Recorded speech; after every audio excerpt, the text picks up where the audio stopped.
You could just introduce your character a little bit and why the fans are going to like fall in love with this character great for him. Oh, well, all right then. Why are they going to fall in love with? So I play Axel Miller on Van Helsing. He's a Marine. He's a guy that basically was assigned to go and collect Vanessa right before all the wheels came off and the apocalypse began. And so he managed to get to the facility where she was, and then boom, the apocalypse happens, and I end up being stuck there with her for 3 years trying to keep her alive. And she's been in a coma this whole time. And that's where we find it. That's where we begin our show. That's dedication. Yeah. And that's why they're going to love this guy, because he's so damn dedicated to keeping her alive, to that mission. Yeah, he's kind of singular in that way. I mean, it is crazy when you put yourself in the mindset of that. They've had to sort of barricade themselves into this hospital. 2.5 years have gone by before the last group of Marines decided that they were going to risk trying to make it to the military base or something like 30 miles away. Seemingly impossible. One of them makes it back 6 months later with another group of stragglers, and I let them back in. And that's when some vampires get in with them. She gets bit. She wakes up miraculously having been in this coma for 3 years. And that's literally in the first 5 minutes of the show. So that's how we get introduced to her, this project, and take it from there, realizing that she might be the answer to this epidemic. Because the vampire that bites her, that wakes her up, immediately collapses and then regains his humanity. So there's something about her, there's something in her blood that counteracts the vampirism. How are you able to relate to your character? Are you able to, be able to just build it to make it your own? Oh yeah, well, I mean, Neil Abute was super collaborative in terms of trying to build pieces of the personality and character traits of the guy. But I was talking about it on the panel. I just love the idea of getting to be someone that was going to be. That was just never going to give up, no matter what.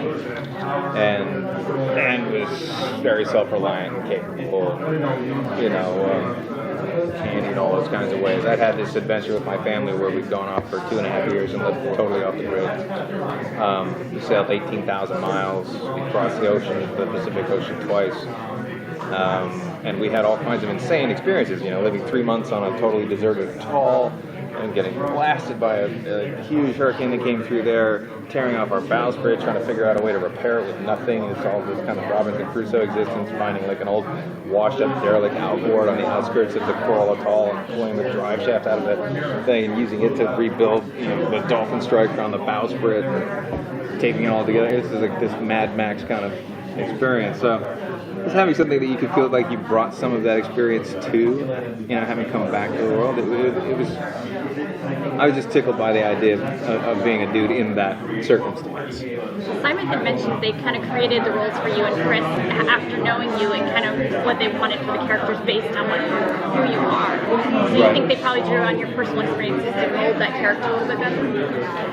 Oh yeah, possibly. I mean, they, yeah, for sure. I think they do that. I mean, they have this really long ongoing relationship with Chris, and I think Chris Heyerdahl's one of my favorite actors that I've ever seen. Never mind gotten to work with, and the fact that they could take a character who was deaf and mostly mute, almost never speaks, and know that he was going to be able to fill it. And I think he's the most interesting thing on the show. I think he's unbelievable. Every time the camera's on him, he's just begging for them not to cut away. But I think they had that in their back pocket. They're like, yeah, we can totally write the deaf guy. Let's just have Chris do it. It'll be fine. What kind of badass stuff do you get to do on the show? Kill all the vampires. Just absolutely get to demolish vampires in every way you could possibly imagine, with every available item or tool. In a hospital? Everywhere. We get out of there. We have journeys outside that hospital for sure. Screwdrivers, spoons, broken mop sticks, and machine guns, and bombs, and booby traps. It's hilarious. Did you get any kind of martial arts training or anything like that, or fighting skills? We didn't have enough lead-up time, you know. They were on such a scramble once they got the show greenlit and a very compressed writer's room, and so it was all just go, go, go, hit the ground running as soon as we knew we were doing it. So I'd love to say that we had lots of martial arts training. That would have been really cool. But no, we just built those fight scenes quick as we could. Had an amazing stunt coordinator, amazing stunt team, and yeah, we just built them as best we could. Kind of like how it would happen anyway. Yeah. In that situation. Yeah. Yeah, and again, my guy was like, you know, he's out of the motor pool. I wasn't playing some Navy SEAL superstar. I was playing, you know, a grunt, basically, who just had the personality type that he was going to step up when it was needed. Will we be able to see like your origin story from the series, or? I'm curious to know that actually. Episode 2 is very much in establishing. We do flashback and get a sense of what's been going on for the last 3 years, and just before the apocalypse or the rising. But I don't know how much more of that they're going to do. I hope some more because it's really fun when you get into that.